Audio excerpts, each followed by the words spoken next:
Hello, everybody. Good morning. My name is Muli Eden. Used to be until 9 months ago, I was Senior Vice President in Intel Corporation. Left the company after 33 years. Got a mail from the previous CEO, Paolo Tellini. Muli, there's life after Intel. And my response after being 7 months outside, where the F have you been in the last 5 years? So definitely enjoy life after it. I'll be moderating this team, but before I start, I'd like to ask all of you, and I'll need your cooperation. First of all, raise your left hand, up, up. Hi, thank you very much. Stick it into your left pocket. Switch off this bloody iPhone, because I hate it, and definitely it will be very disturbing. So before I sit down, I'll go into part of the formal part, and I'll introduce the three panelists that we are going to discuss together about innovation, and definitely, you know, the demagogue is already started monkeying around with me. The demagogue is the guy up there is trying to screw you. So first of all, let me introduce the first panelist, Orna Berry. Dr. Orna Berry is a recognized entrepreneur with over 30 years of experience in the Israeli science, technology, and venture capital industries.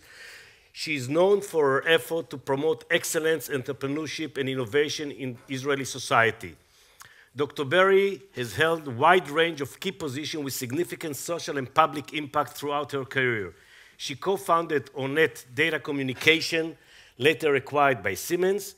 She held the position of Chief Scientist of the Ministry of Industry and Trade. She had the guts to go and work for the government for a while in the Israeli government, served as chairperson of the Israeli Venture Capital Fund Association, and was venture partner in Gemini. Since 2011, Dr. Berry served as Corporate Vice President of Innovation at EMC Square, soon to be called named Dell, Center of Excellence and R&D Centers, and General Manager of the Israeli Center of Excellence. Let's welcome Orna Berry, Dr. Orna Berry.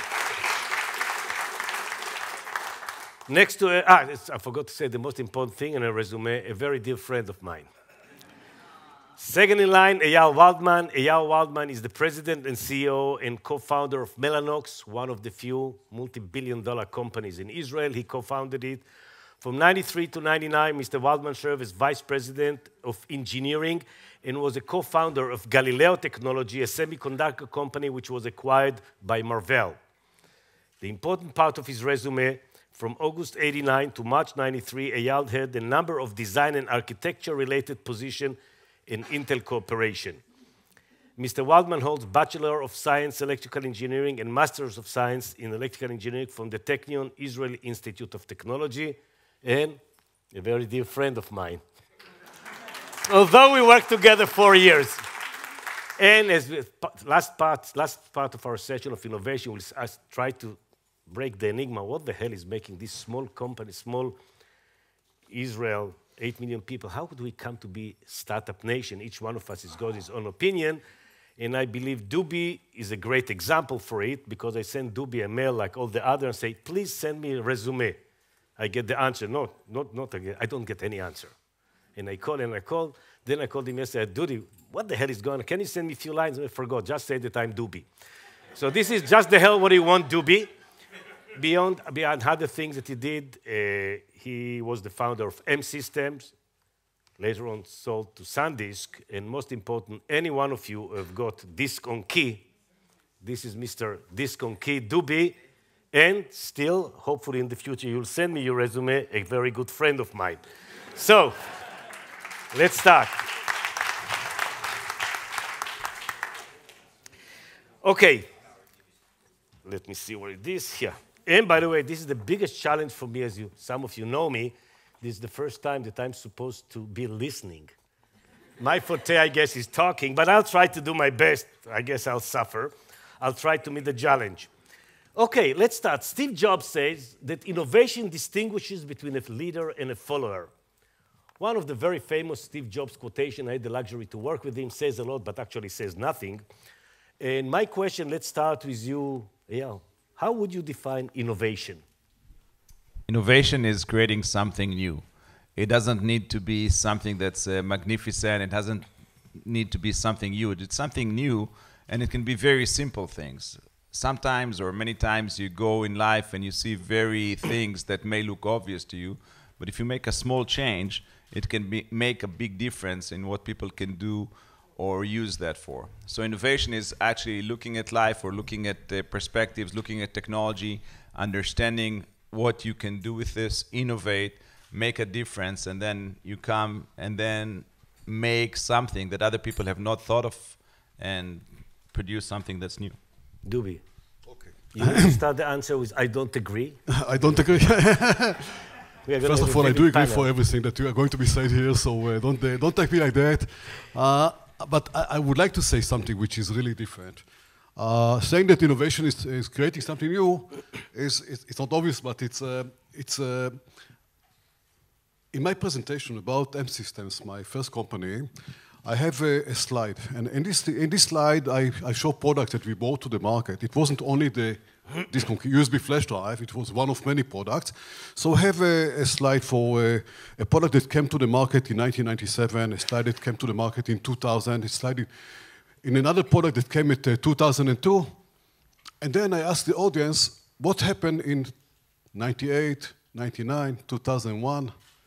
So people say, you developed the product. No, guys. We did have new products every year, but many of them failed. So since they failed, they don't appear in my presentation. Yes? The meaning of innovation is, first of all, daring to fail. If you are not ready to fail, you will not innovate. Innovation is bringing something very, very new. It's taking risks. It's being ready to go and make a failure after a failure until you succeed. We'll dive into it a lot later on about the symbiotic relation between innovation and failure. Ona, how do you see innovation? You know, you are running now EMC Square, which is very dear to me because my son works there, so we need a good R&D manager. So, first of all, I want to disagree with you and I'm used to it. I'm married 40 years. And agree with all of the above. And I want to say that unlike creativity, innovation is something that you end up needing. So it's new, and you end up needing it. And in that regard, all of the above, and certainly risk taking in it, and risk has multiple faces. And that's the same at EMC. My son, by the way, works for a bigger company called Deutsche Telekom. I was afraid you'd say Intel. No. We take revenge at each other. You know my son. So he says that the moment you come with innovation in a large corporation, the immune system starts activating. I'll come to it in detail. We'll speak. No, it's not a joke. We'll tell you when to laugh. So this is why you know, Dubi and I have a relationship beyond this stage, and we fully agree on the issue of risk taking, and then you need to calculate which risks need to be taken.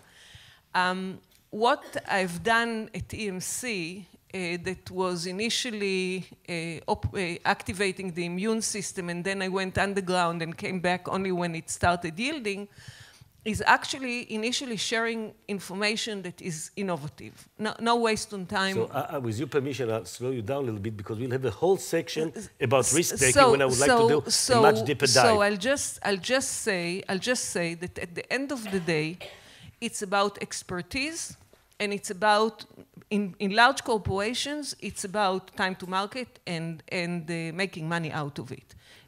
I will defer to any further questions later. We'll spend a lot of time. But risk is important, not because of just the word risk, that is a probability to fail. It is important also in your personal attitude. It's a mode of defiance. We'll come to it in it. No, I don't need it. I've got my own. Okay. Dubi, if I'll give you my business card and say the only thing that you've got is the space at the back, you can mention one thing in your history that you think this is innovation. By the way, this is Israelis. I offered them to prepare in advance. I got the finger. So now I'm going to surprise them. I offered them. Fine, Dubi, go on. Eyal, your turn will come next, but then I'll ask you first question. Okay, Eyal. For me, it was understanding where the industry is going. We started Mellanox, and we started doing interconnect, which is today the leading interconnect in the world, in the industry. So the first innovation that we've done at Mellanox, I'm not talking about Galileo now, I'll focus on Mellanox, is to understand that data growth is going to be exponential in the coming decades, and you need the fastest pipe to move data around. And the innovation was, we are going to create the most efficient pipes on the planet, which will make compute and storage much more efficient and better utilized. That was the innovation. We're doing this for the past 17 years, and we're very successful. Yeah, we proved itself, and we continue. I think what's happening now, if you look at what's happening in China, in the US, everywhere, data continues to grow. IoT, Internet of Things, everything will produce and consume more data. All of those small devices that you'll use, cars, in your clothes, in your houses, we will be in the back end, in the data centers, processing and making use of this data, and then enabling you to live a much better, richer, faster, whatever you want life, with less risk and hopefully less failures. But we'll be processing and producing much more applications and things to do with the data. I fully agree. Somebody asked me, if you have the Internet of Things, all these small gadgets, who is doing most of the money on the silicon? And it's probably Intel and AL, because on every 500 phones, you need Mellanox. For me, it's synonym. For every 500 phones, you need the server, you need the backbone, and that's exactly where AL is staying there, in the backbone, and definitely it's going to grow exponential. Ona, one thing, business card. 2. One thing which is known about Israel, we are disciplined. So the time that Eyal and I met in Carmiel, when we both had startups in Carmiel, the discovery that I made when my very intelligent partners were looking at internet switching for local area networks was that most of the architectures were blocking. And I led the team to actually look at the non-blocking architecture, which we implemented. And for that reason, we had the fastest switch in the market. The other discovery that I made is complementary to Eyal's.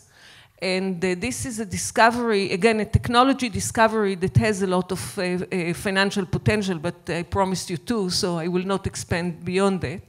And this is the discovery about not moving the data, but moving the compute to the data. And this is something that we have implemented in Be'er Sheva. And I'm going to talk to Eyal later. Maybe we'll collaborate. Okay. Dubi, I can help you. I know a few of your innovations. Okay. No, it's okay. Thanks. When Muli wants to help you, take a step back. Anyway. Ferrets. You need to choose side. You cannot laugh for my jokes and his. Choose a side, stick to it. We know each other only 40 years, yes? All right. Okay. There is the moment of innovation. There is this moment, I can tell you, but that's the moment, the really moment I had in my mind is USB flash drive. By the way, USB flash drive. No one except Israelis knows what a disk on key, yes? Okay. Disk on key was our trademark. It was only in Israel. Everybody abroad knows USB flash drive, USB stick, USB whatever. But we have the blame. We should be blamed for having this confusion of different names, because our strategy, innovation, yes, was sell to everybody, but make the differentiation by giving it different names and different structure and different sizes and different forms. So when you went to Best Buy and looked at the shelf and was sketching your head whether you're going to buy the USB flash drive from Kingston, Verbatim, Memorex, HP, Dell, Sony, each one of them was ours, yes? So that's sort of innovation. So what was the innovation? I say business card. That's a huge of a big business card space. So I'll take innovation to something else, if you allow me, okay? Innovation without execution, that's a statement, has no value. I see many guys, I'm now a VC, so I get to see many innovations. Every day I see few innovations. Okay. And one of the things I learned is that innovation with no execution has totally no value. So I'll connect the innovation to execution. I'll still ask you to ask the question, because actually I'll come to this point soon. What is the one thing you're proud of as your innovation? One thing, business card. Or you can take the Fifth Amendment. Fifth Amendment. Okay. By the way, I fully agree with you. I met with one of the people that I really admire, not too many of those in my life, Andy Grove. he was the founder of Intel, and he once took to me when I was trying some project, and I showed him your wonderful strategy, and looked at me and say, Mr. Eden, your strategy is as good as your execution. And he left. And that's exactly what you say. I must say something about this statement. Listen, I know Muli many years, and Muli told me this statement of Andy Grove a long time ago, and that's a story you can check, you can verify the story. Each one of you has a computer or a phone, do a search. Since I wrote a book and I wanted to use this phrase from Andy Grove, I did a search for the statement. The statement is, your strategy is as good as your execution, right? Yep. Okay. Look for this statement. In Google, there's one Quotation. One quotation of this statement, and this statement was said by, again, Google, by Muli Eden in a presentation. He's giving it Intel in front of his people. It's unbelievable, yes? He has this amazing statement, and he goes and... I still believe it was Andy. Guys, Google will judge between us. Okay. All right, let's move forward, because we've got a lot of other things, especially all of you actually took some of the thunder about risk, and we'll get to it a lot. So let me start with 3 quotations, because I've got here technical people, and this was amazing. If you look at it, Lord Kelvin, we all know Kelvin, minus 273. At 1895, there is nothing new to be discovered in physics now. All remained is more and more precise measurements. Lord Kelvin. 1948, you all know Watson, that paid Jeopardy. The chairman of the board of IBM said, I think there's a world market for about 5 computers. And if you look 1981, some of us have been born in this time. Bill Gates says 640K ought to be enough for everyone. And the most interesting things, by the way, and I believe here will come, Ona, you said, is the immune system. Schopenhauer, I believe, said that every innovation is going through 3 stages. And I believe anybody who did innovation will agree with me. First of all, it's ridiculed. People are laughing at you.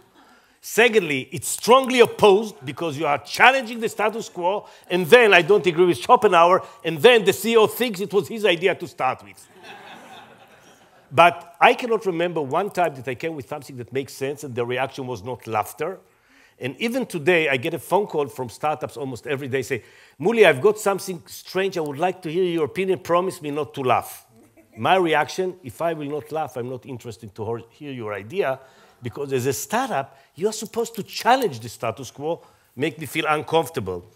And the question is, guys, especially let's start, all of you, you are working in multinationals, huge companies, very difficult to move, they've got their culture.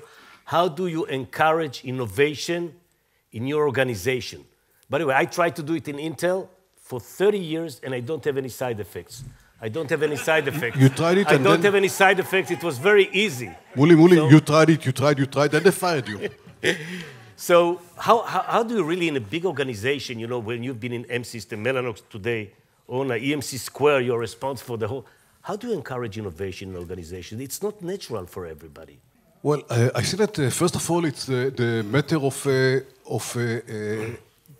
explaining to people that dare to try. No one will be fired for really trying and failing if he did the right effort and if he succeeded. I'm joking. There is a rule. Never joke about anybody's idea, never. And I couldn't tolerate a situation where someone came with an idea and other guy would, or other manager would say that's stupidity, or this never happened in my organization, or at least when it happened, I cut it at the beginning. So at the organization, you build a DNA, you build a culture. The culture was, we have to try, we have to fight. You know, I had some success, I had some failures. One of the things where I didn't succeed was a company called Modu, which had truly a very, very unique concept of a modular phone. Actually, Google announced that they are going to, Google bought the patents finally, and they just announced some time ago that they are coming with this phone to the market, a modular phone. which makes a lot of sense if you think about the ability to replace the camera, the screen size, double batteries, things like that. And when when the model was terminated, there were afterwards 30 companies that came out of Modu, made or organized or structured, founded by Modu employees, because part of the DNA was, guys, we're going to do it. Don't be there fighting against the big guys, against Nokia. At my time, it was Nokia. Nokia, Samsung, LG. We can bring things which are different, innovative, and create a success. Yes, not everybody will succeed, but enough of you would make a success. Okay, Eyal. For me, it's hiring the unmanageable people. And the Technion, lucky for us, is producing many people that you cannot manage them. No. By the way, don't plan it. They've been born this way. We'll get there. And what we try to find is the people that have their own independence thinking, and you don't need to guide them. You just slightly need to give them direction. And it's like you want to lead wild horses. If you find the wild horses, they run. You don't need to make them run. So they run. The only thing is just give them direction, and that's what we have. So we've hired multiple PhDs from the Technion or master's degrees in that. And we let them go free. They can do whatever they want, and they innovate, and they come with ideas that we never think of. You know, they go to, I don't know where, in Germany or Switzerland. They come with things that we don't even know of. That's one thing. The other thing, we delegate. So we actually take the responsibility down as low as, so it's not the management responsible for creating things. It's actually the employees, and we tell, look, guys, it's your team, you better come and do whatever you want, but make it very successful. And the last thing to encourage this is we're doing hackathons. And we're doing hackathons not just in software, also in hardware, where we let people 48, sometimes more days to just do whatever they want. They have money, they have budgets, they have pizzas, they have sleeping bags, they have showers, whatever they want. And they have 3 or 4 days to come with innovate. And you see teams that are very competitive, come with great ideas, and some of them become products. So first, manage the unmanageable employees. Second, delegate as much as you can down, so it's their responsibility to come with ideas, not the management. And third, encourage hackathons so that produce a lot of ideas and It's products. interesting, although we're working in different companies, always I say I'd rather hire people that I need to stop than hire people that I need to push. And Muli was my boss. So you've got something good in your resume. Okay, fine. Orna, how do you encourage it in EMC Square, you know? So there are no reporters in the room, right? No, nobody. No reporters. Okay. You're just real time. Thank you very much, Yana. I was really going to disclose your state secrets. So there are 2 elements to it. First of all, I'm the only woman on stage here, and I use it. And what I use is my societal approach of appreciation for empowerment and enablement of expertise. That's very, very feminine to empower. Do you feel some sexism? I don't mind to admit that I use my gender for an advantage, and if you have any complaints about it, we can talk about it. No, I use my gender as an advantage as well. I'm proud of it. So the issue is this is one side. The other side of it, which I learned long ago, is that there are 2 elements that I want to accelerate in any company I worked, whether it was a startup that I co-founded or whether it's a large corporation, for the betterment of the corporation. And that is retaining expertise, because it's very easy for large corporations to acquire companies and to lose the expertise right after, because the people are marginalized. So I'm demarginalizing the people. And what I've created, and it's well appreciated even now during the merger with Dell, is identifying experts. And identifying experts is not just a societal feminine act. It is a matter of learning curve and coming to a very high asymptote called, in industrial terms, productivity.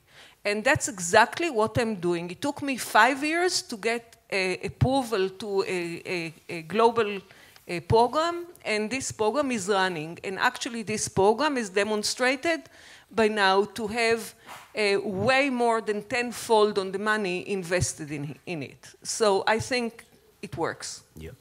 So we spoke about this. Now let me come to something that I thought that I need to do introduction, but Neven, definitely you all mention it. I see you all mention risk-taking. Let me start with a cynical question, and then we'll do a deeper dive, which is, what is the difference, the audience can help, what's the difference between calculated risk and stupid risk? Success. Somebody with a lot of life experience. Funny enough, guys, most of the time, nobody will say it, but this is the truth. If you are successful and this was calculated risk, if not, people say this was stupid risk, although that's definitely the best way to kill innovation, because if you want to know if my decision was right or wrong, go back to the day that I made the decision. If I used all the data, it was smart. I didn't know there's going to be such a competitor. If not, it was stupid, but definitely this is the case. But let's do it briefly, because then we'll come to the issue of failure. How do you encourage risk-taking in the organization? Guys, risk is not natural for human beings, and people that are trigger-happy and they like risk, I hate them. I hate people that like to take risk. I will not hire somebody that will not do it, because not taking risk is the biggest risk in our industry, and I believe there'll be consensus. The question is, how do you role model, how do you demonstrate people that risk-taking is something that you expect from them, or it's good because it can be very costly? I believe you lost in Modu 15 million. I'm prouder. I made a mistake of 100 million. I'll tell you about it later. So, Eyal, how do you encourage risk? People are afraid. Well, the number one thing is don't show you're afraid. Sorry? Don't show you are scared. And, when you lead a company, you're actually all the time scared. And you're afraid of anything that can happen. And the one thing that you cannot do is show that you're scared. So take risks, continue as if you're confident. And the interesting thing, everybody that's looking at you and hearing what you say are sure, they're 100% convinced that you know what you're talking about. And you know that this is the direction you need to go. And you have huge uncertainty in front of you, but you never show that, and you say this. I just want to say one thing about making decisions. We have all been here successful. You make decisions and you decide to go left. You never know what would have happened if you went right. So we think we're successful. We could have been much more successful. We would choose the other way. So when people say, do you really know that you've done the right decisions? We don't really know. We know we've been successful, but we could have been much more successful, much easier, much better for us if we turned the other direction. If we took the other road. So don't be afraid to take risk. One rule for a manager, don't show you're afraid. Just go, be convinced. You can change your minds and execute. Ola. I think recover fast. I agree with Eyal, but I want to repeat it. Recover fast. If you failed, learn from your failure and recover fast. And that is very important in terms of leadership as well, because you need to do trials and error, but you need to recover fast. And if you're confident in your ability to learn and to understand what was wrong, you're doing okay. We'll speak about recovery, about crisis, and how you manage crisis later. Dubi. So I see that, first of all, it's a matter of ego. You need to, when you want to lead, you want to take calculated risks. You need to know ahead of time that you might fail. Forget about ego. There is no ego. Don't take any decision based on what people would say about me. And people could be your spouse, your employees, or the reporters at the papers, especially the Israeli reporters. Which all of them, of course, are very smart, and they always know afterwards what should be done. And clearly they build companies and created products, so on. So no ego. No ego. Make the right decisions for the matter of right, not for the matter of what people would say or not say about you. That's maybe one comment. Okay, Dubi, with me, most of the time we do not agree. Guys, especially the American over here, count on the Israeli ego. If you want to get something from Israeli, even an engineer, go quietly and tell him, I'm sure you'll not be able to make it. Wow! Now it's a personal crusade. Take advantage of the Israeli ego, yes. I just wanted to say, we're talking about failures, but failures is not really a good thing. Let's not confuse things. So we're not encouraging failures. We don't like failing. We actually think that a manager is managed, is good or bad, by the amounts of wrong decisions he's made. So if a manager is making good decisions, he's a good manager. If a manager has more wrong decisions than good, then he cannot be a manager anymore. So failures is not a good thing. And you need to find the managers that are making less mistakes. And that's the way I define a good manager, just the one that can lead and fail less. Yeah, Dubi, you wanted to make a comment? Clearly I'm objective. I'm objecting to that. How could I do different? I absolutely disagree. I think that no manager should be measured for the number of failures he made. The question would be, how did he make these failures? Did he try? Did he really work hard in order to succeed? Did he take a calculated risk when he went to do whatever he was doing? And there are no formulas for 100% success. Anybody who tries to go into 100% success would do nothing or very little, and therefore I'm never in my life give any good marks to somebody which came to me and said, I never failed. Oh, that's a big failure. failure. In my industry, the VC community, I met a VC, and I see some VCs here in the audience, that came to me and he told me, none of my company ever failed. No respect to such a VC. He didn't go with the right companies. As a VC, you are looking not for how many companies won't succeed, you're looking for the few ones that would make amazing success.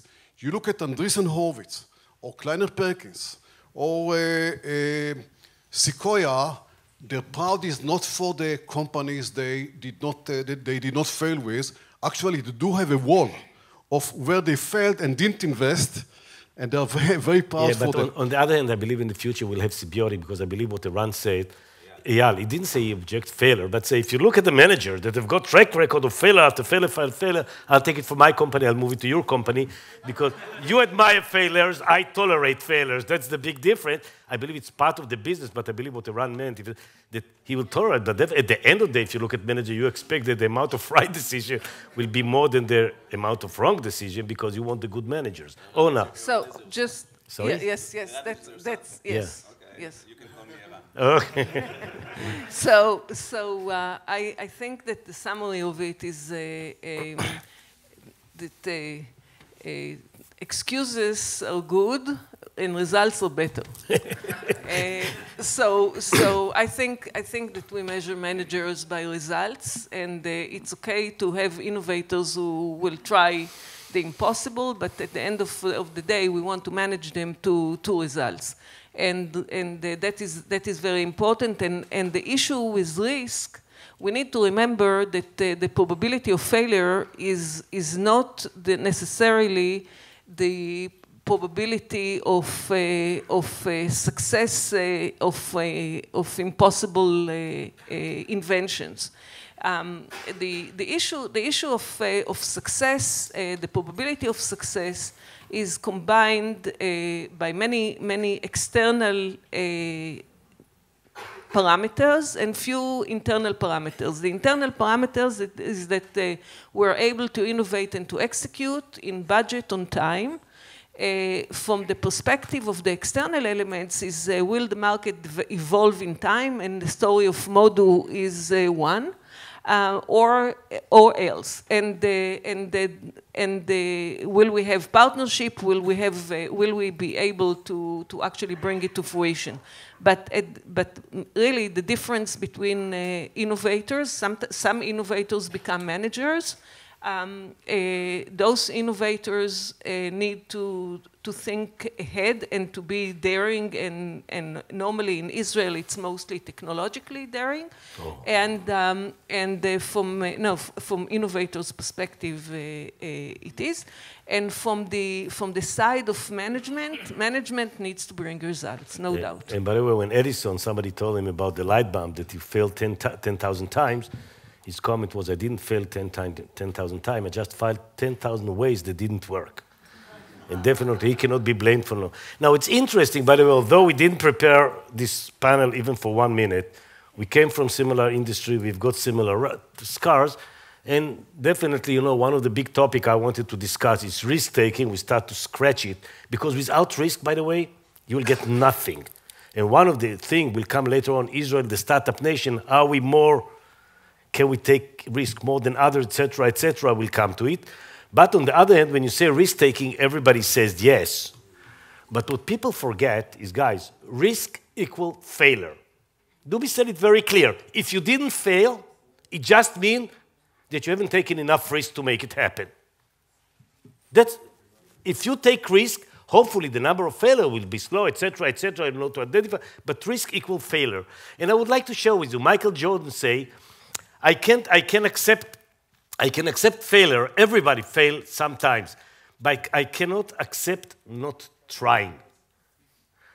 Woody Allen said, if you are not failing every now and again, it's a sign you are not doing anything very innovative. And Thomas Watson, the one that said that nobody will need in the world more than 5 computers, say, you can be discouraged by failure or you can learn from it. So go ahead and make mistakes, make all you can, because remember that where you will find success is on the far side of failure. Muli, don't forget that he made some wrong mistakes. Wrong statements as well. So maybe that's a wrong statement. No, definitely. You know. But the question is the following, guys. And again, short. Can each one of you, if you've done so many things, so many wonderful things, can you mention shortly what was one of your major mistakes that you are willing? I asked this question in one panel. Somebody said, I got married. I said, no. Too much detail. No, sorry, I'm not there. So technology work. Can you think about big failure that you had, and really in 2 sentences, because we'll continue to dive into it, what were your main 2 takeaways from your mistake? We all made mistakes, definitely, in our business. You want to start? Oh, no, please. So back in the late 80s, I decided that Israel will influence then FDDI standards. And for a while it worked, that we had the method that we developed in Matam here in Fibronics, and we influenced other industries. But sure enough, came Digital Equipment Corporation before they collapsed and changed the methodology. So my assumption that doing something that is correct and will serve us well was immature. And you take away for that mistake? That when you work with giants, don't expect to influence them all the way. Expect to influence them in marginal ways and increase your influence by creating trust. Eyal? I'll go back to my Galileo days. And at Galileo, we wanted to acquire QED, which is a CPU company. Now Tom Riordan, their CEO, is on our board of directors at Mellanox. And I failed to convince Mellanox, the CEO of Vigdor, and the board that we should acquire QED.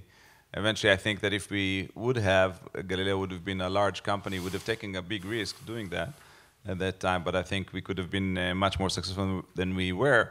And eventually, Galileo was acquired by Marvell for $2.7 billion. So it's a success. But I think that Galileo with QED could have been a much larger independent company. And you take away? Have your own company, huh?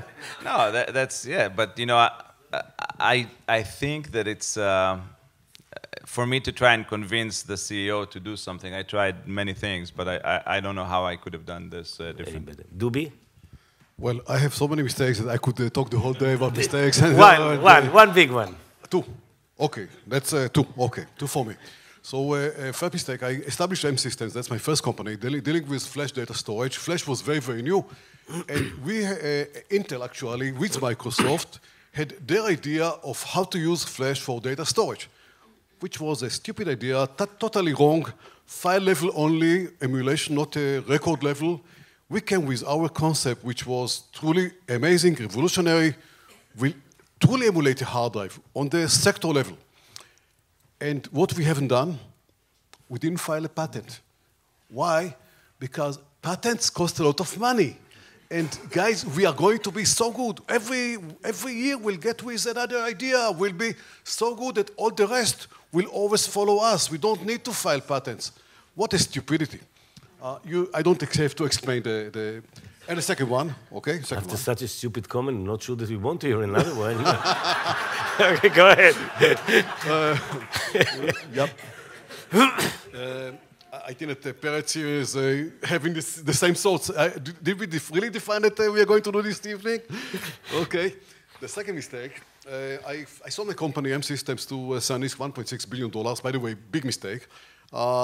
And a big failure, by the way. The way I felt after selling the company for $1.6 billion, I went a year with a very, very bad feeling that I made a terrible mistake, failure, but that's a story by itself. I promised only two. So the last thing I did, I said, I have this idea of modular phone. I really believe it's a great idea. This was end of 2006. So this is before iPhone. And you know, there is the life before iPhone and after iPhone. AI and FI. So Nokia seems was the big guys. We knew Nokia. We knew that Nokia, these are the terrible company that has no innovation, no courage, and we can fight against them. So went to establish a company, and what do you do when you establish a company? You need money. Okay, need to raise money. And when I just said that I'm going to establish my company, and I made a presentation, took me about an hour, it had 11 slides, 5 of them were only picture, went with it to the VCs, all the VCs in the country were jumping on me and asking that I'll take their money. And I put first of all, my own money, because I believe that you have to put your mouse where your money where your mouse is. I took money from Sanis because they wanted to give me. It's okay. And then I took money from 2 VCs in Israel, and altogether it was $20 million. It seems like a lot of money. And it seems like a lot of money, but if you want to establish a phone company with all the requirements, all the needs, the marketing, the design, the manufacturing, that cost much more than $20 million. It cost a lot of money. There was no plan. There was no number. It was, hey, whenever we need money, we'll raise the money. And clearly, when we needed the money, there was no money. Thank you. Okay. Now, as you broke the rule, I'll speak about 2 mistakes of my own I'd like to share with you. Nobody knows about it. My big mistake, I went to the US relocation for 7.5 months. I returned to Israel after 9.5 years. In the middle of my relocation, I got a phone call when I came to Israel from some weird guy that really I didn't know where I know him from. His name was Dubi Moran. And he asked me if I'm willing to meet with him in Ra'anana in his M System office in Kfar Saba. And I say, yes. Everybody knew who is Dubi. I come to him, the giant says, I say, hello, Muli. And I look and say, where the hell do you know me from? But I say, no, hi. Say, well, Dubi, what do you want? He say, I would like to offer you to be 2 in a box with me as a CEO. I look at this crazy guy. It's a big company. I say, do you know me? He say, yes. You know, 12 years ago in the army, I was sitting on the 4th floor in the Navy. You've been on the 3rd floor. You were doing well. I know you. It's okay. Trust me. And then I look at this. You were crazy even then. Then I look at this guy. I look at this guy. Say, what do you want me to do as a co-CEO? You say, do whatever you want. Guys, God is my witness. I say, what will you do? He look at me and say, I'll do the rest. Guys, I just got a new offer in the US to lead the biggest division in Intel. I said, Dubi, thank you very much for your offer, but I cannot betray. You know, I got an offer. I went back to the US 6 months later. He sold this company for $1.6 billion. So definitely that's a big mistake on my end. I learned some things I'm not regretting, and the other thing which definitely I got an offer here to write a book in the Technion, and I wish I'll be able to do it. One of the projects I led in Israel was leading a microprocessor. You've been involved with Timna? It was called Timna, a microprocessor ahead of all the industry. I've got the microprocessor, the graphic, and memory, everything on one chip. At that time, it was huge innovation. To make a long story short, the microprocessor was successful, but we counted on some memory that was too expensive. The project was eventually killed. That was kind of a $100 million mistake. And the thing that kills me, you see, how come that somebody else killed my project? I know my project better than anybody else. How come that they saw something I did not? And I did a post-mortem, and I got to one idea, and I would like to share it with you. Whenever you do it, the answer was very simple. You fall in love with your own creation, and then you say, just give me another quarter, just give me another quarter, you know. And you call it in the US, you call it start throwing good money after bad money. And then you're totally not objective. And from that reason, since the failure, whenever I start a project, I do two things. First, everybody's doing it. What is the success criteria? Second, before you get in love with your own project, write down what would it take for you to declare defeat before you start the project. 10 years in Intel, I follow this rule. 3 times people came to beg for the project. 3 times out of hundreds, I gave up. In all the 3 times, the project died later on. I call it zombies. Project that everybody knows they are dead, beside the manager that people are scared, or you fall in love with your own. So my takeaway is define what would it take for you to declare defeat from day one, because in a risk world, you will fail. Now, it's not crime to fail, it's a crime not to recognize it on time, because you need the money to take other risks. But let me move forward and ask another question, which actually I asked it offline. I asked quite a few times for Eyal advice and Dubi's advice, and there are not many people in Israel you can advise. Again, let's do it shortly, because I would like to come to the Technion or to the Startup Nation. But guys, what can we do to have additional multi-billion-dollar companies in Israel? Companies that the CEOs and the board have got also the word Israel, you know, because when I work in Intel, there are no Zionists, business people. I'm sure that Eyal and Dubi have got additional. I don't say don't do something good for your shareholders, but definitely you've got enough. Can you share with us what can you do to have more multi-billion-dollar companies? Mulik, first of all, since you asked a question, I allow myself to answer the previous question. You are like Bibi, you know. You ask Bibi a question, he said, this is not the right question. He asks another question, he answers his own question. I do have an important statement. I think that what you said about understanding the failures is truly very, very important. There is something which I'm doing in my companies, and I think it's really a good advice which I can provide to you. And I think it's good not only for companies, it's good even for places like Technion or even countries. I do something which I called the pre-post-mortem. What's a pre-post-mortem? We sit at any stage and say, let's say that the company died, and we are sitting afterwards, not today, we're sitting afterwards and discuss why the company died. What would we say? And then people raise things, you know, company died because we weren't innovative enough, because we didn't explore the market in China. You know, we should do it even about our country. It's not going to die, of course, but I think that every organization need to do from time to time. You don't need the brainstorming. Kind of you can open the newspaper. There's a lot of reason over there lately. Anyway. Orna. So you're asking the wrong person about an Israeli company, because but you've been on the side of the ministry.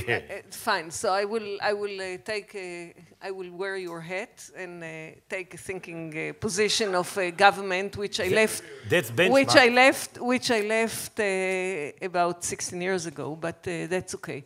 I think the government needs to think about a proportional economy, namely, what is the quotient of companies that it wants to see that are Israeli companies, and what are companies that are what to rely on in terms of startup economy? Because remember that when you sell startup companies, you're also selling the side effects, the spillover, economical spillover.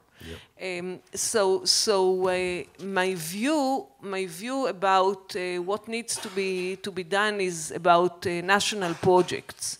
National projects, and I think that one of the smartest presentations I heard recently was by El Margalit, He was very interesting in terms of creating critical mass in different areas and new types of critical mass, because we're a little bit too much embedded in the information and communication technologies.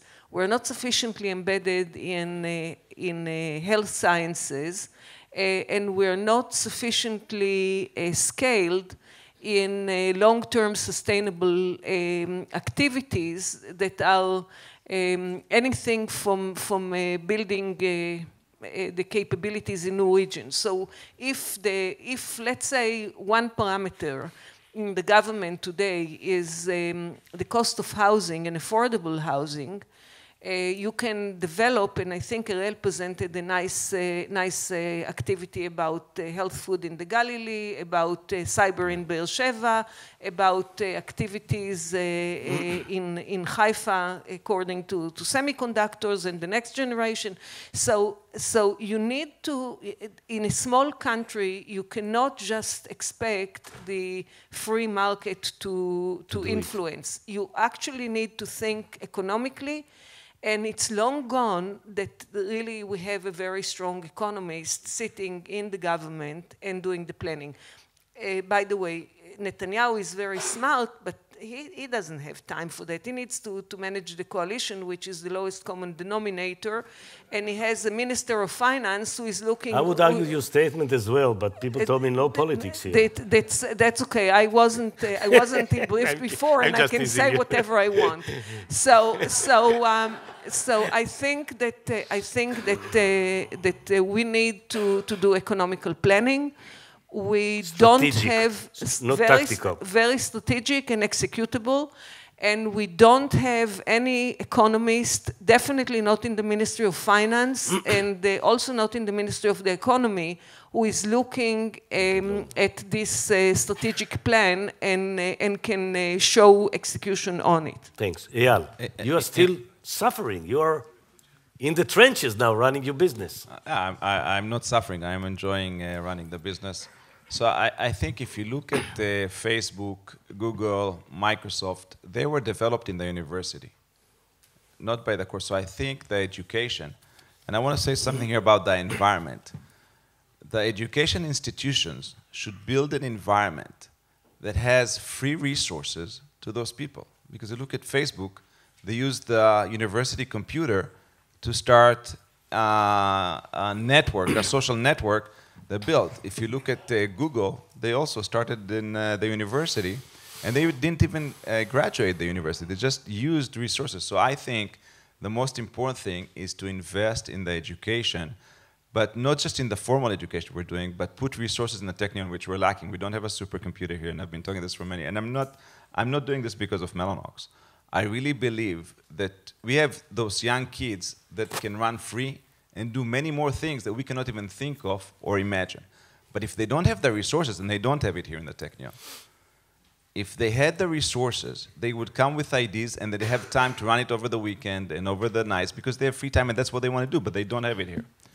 So I believe that investing in education, investing in resources in the Technion and other places, in the Weizmann Institute and so on, will create many more companies that will be successful rather than doing it in Stanford, in Berkeley, in MIT, and so on. So doing another way of education inside our education institutions. That would be a great segue to the Technion, because this is one thing we spoke about failures and crashes, and I believe this Ram Emanuel said it, and I love it.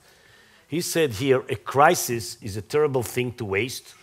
And I can remember in my career in Intel, when everybody was complacent, I artificially created a crisis in order to get people out of complacency. And we'll not have time to elaborate on it, but I believe as we spoke about innovation and risk, I believe we need to speak about failure, and we need to speak about how you recover from failure. And if I think about the biggest successes that we have in Intel Israel, most of the successes grew up on the ashes of a previous crisis. Banyas on Timna and stuff like this. Many of them, I see you don't agree. No. By the way, that's I always tell the Americans, so they'll understand. He doesn't agree. Now we go to the section, of exchanging opinions. And for Israeli, exchanging opinions mean you come to the debate with your opinion, you leave the debate with my opinion. That's exchanging opinions. So you just understand the dynamics going over here. Please, Eyal. No, You know, I saw also previously you had a statement said the risk equals failure. No equals. When you take risk, sometimes there'll be failure. But guys, you can succeed without making failures. And I think we should focus on that than focusing on failures. So, and if we come with you need to fail in order to succeed, we already are defeated. Don't fail. Focus on one thing, succeed. Don't learn from failures, succeed. Now, I'm not saying you will not fail, you will fail. okay. But Don't put it as an I don't like objective. this whole atmosphere, failure is okay, and failure, bullshit. Succeed.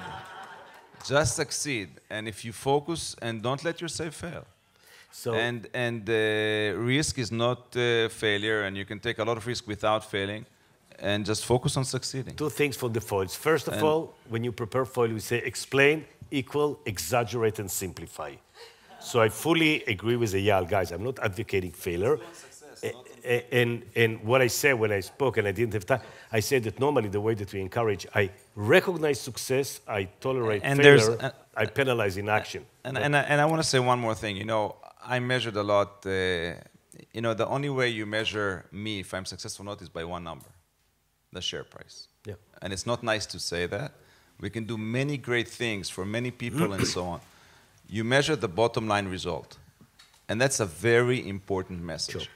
Don't try to make it nice. Don't sugarcoat. There's one thing you should focus on. And we're in economical institutions. We succeed or fail on one number, which is the bottom line, earning per share, is the share price, and then nothing else matters. Focus, succeed, take risks, and innovate. So Fair that's enough. my opinion. I don't. Okay, guys. Muli, let me add to it. First of all, there's no one way to succeed. There are many ways to succeed. So clearly, you can be very successful and not innovative as well. Let me say something which you won't like, but I do believe that Intel, for example, is amazing company, the most the most adorable, the most admirable company I ever met in my life. I truly believe it's an amazing company, which did a lot to this world. It's not an innovative company. It's amazing execution company. You can succeed by having great execution, and that's okay what you're doing that. Mellanox, you can succeed by being very innovative. There's no one way. But and no, because it's conflicting. So let's not, guys. Okay. We'll stay over here. By the way, it's very interesting subject as a whole. Is it one at the expense on the other? By the way, you didn't hurt me that you said that Intel was not innovative. It didn't hurt at all. But Muli, can I answer the question about how to create big companies here? Because I think it's really touching to our existence as a country, as a successful country. And it's not just a matter of, hey, give me a formula for making big companies. There is no formula. But I do believe that we are touching a very sensitive issue, which I came to speak about that. And truly, I think that talking about innovation is nice, or execution, but there is an issue which made me feel very, very bad, and that's the fact that I wrote last Friday in the papers that the Israeli high-tech import went down by 32%. That's a terrible number.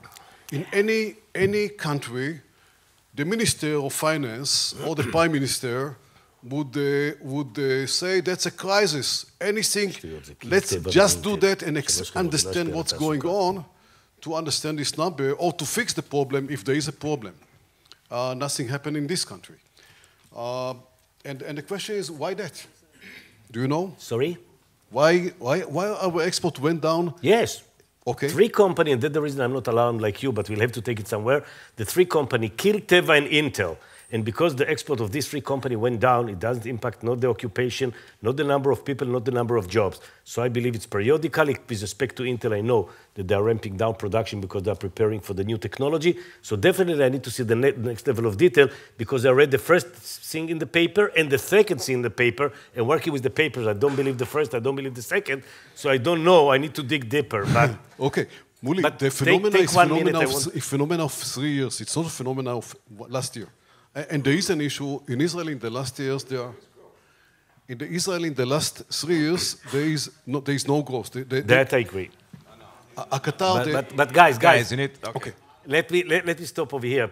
That's very definitely interesting topic. I still would like, you know, the Technion will not hire me anymore. So. Forget about your payment. Yeah, I forgot it first time you called me. So speaking about the Technion, at the end of the day, most of us, oh no, you're not, I believe, graduates of the Technion. No, I'm not. So the three of us are graduates of the Technion. You see? You graduate? University of Southern California. Yes. It happens. Hey, guys, not everybody can graduate the Technion. Just a minute. And, excuse me. Excuse, that's okay. And just I want to tell you that I'm very lucky to be a graduate of the University of Southern California because... You've got green card. No, I'm an American citizen. Oh, but even worse. That's not the point. I'm actually talking about the collaboration between engineering and medicine, which is another topic that I can talk about. But I think that I'm very, very lucky to have the support of the university until today and to be an awardee, a Viterbiat awardee in 2011. So be modest. What do you mean, modest? I'm proud to be your friend. You know that I'm brag about it. Only now. They laugh from everything. That's a bad crowd. Dubi, at the end of the day, at least the three of us, you know, part of what we are is what we did in Technion. Somebody mentioned, I believe it was Shlomo Merkel yesterday, what's education? And I love the quotation from Einstein. I'm not sure that I do it exactly right, that education is what you remember after you forgot everything you learned. And the question is, again, let's try to do it briefly. We don't have too much time. What do you think you got from the Technion that helped you to be what you are or to achieve what you have achieved in life? So first of all, I loved being here. I think it's amazing. When I was here, it was difficult, but you felt that you are in a mission. You are doing something great. You're a unique person. You are Sadot electromagnetic. Yeah, I hate it. What was the name of the professor? I will never forget. Professor Sadeh? No. Shiber and then Sadeh. Shiber. If you would get 57 out of 100, you were happy. And there's no other place that really makes it so hard, so difficult, and so satisfactory. So you actually go to a place where you know there are no compromise on quality, on the classes, on the people around you, and the people that are heading it, and gave me a lot. Eyal, what did you get from the Technion? So I agree with Dubi about no compromises. You have to do the courses. I think I did 2 degrees in the Technion. I did BSc engineering and then a master's degree. So in the first, in the BSc, I've learned the basic tools, physics, mathematics, then programming, algorithms, and so on. And I've become a good engineer. I can operate, I can program, I can do a lot of things, a lot of projects and programs and so on.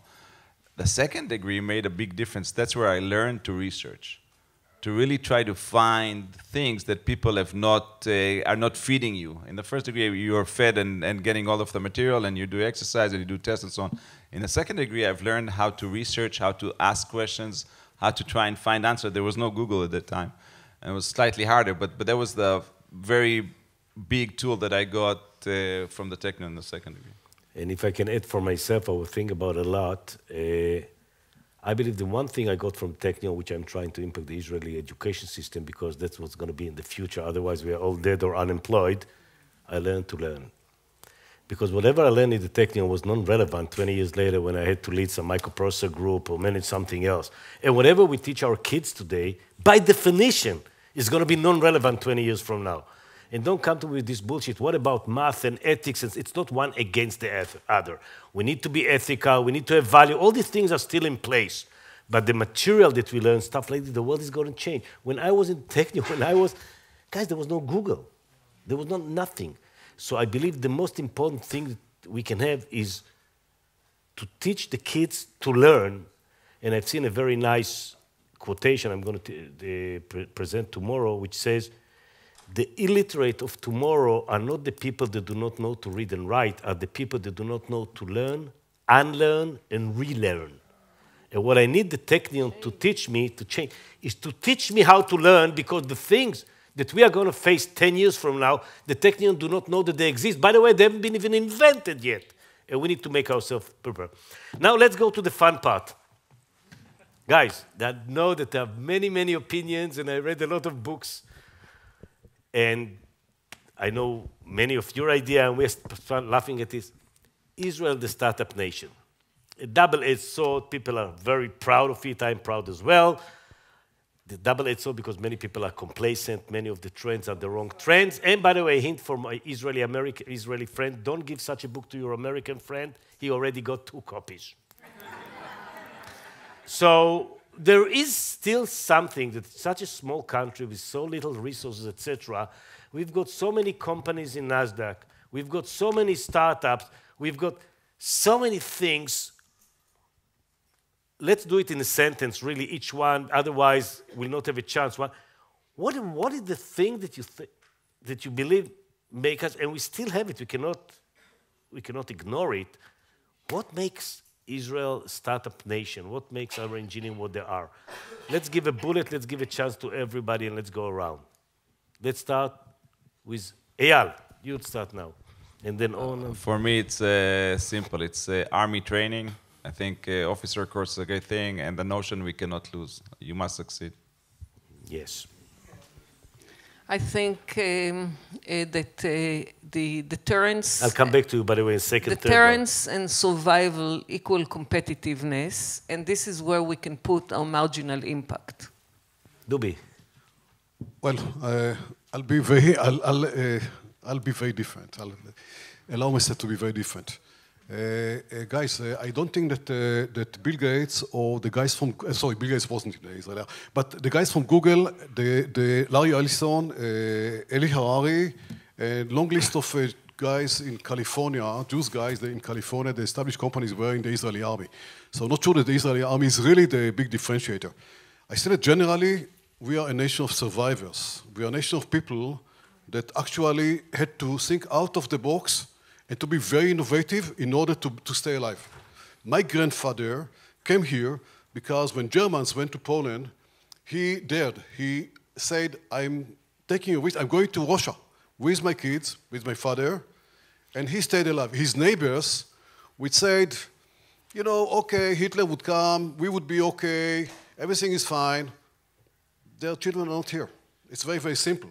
So I'm a child for a survivor, and it made me a survivor, and part of being a survivor is doing whatever I'm doing.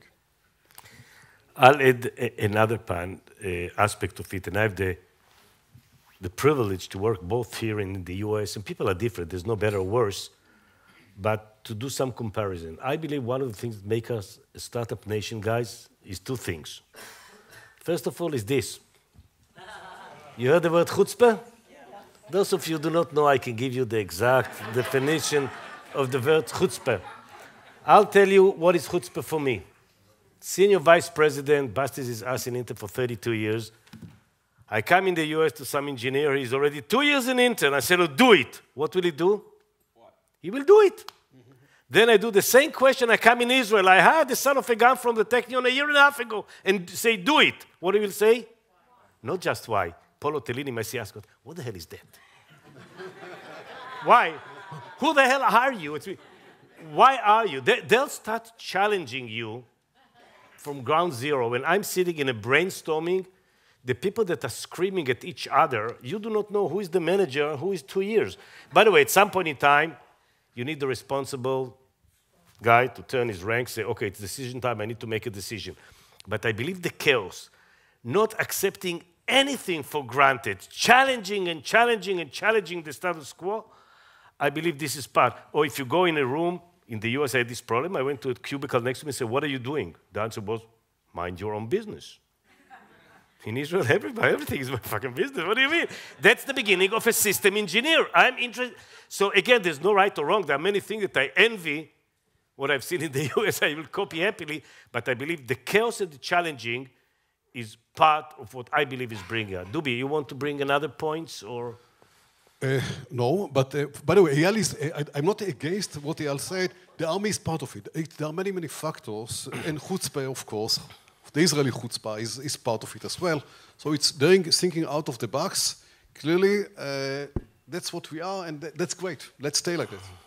Eyal, you want to add something? No. Oh, no.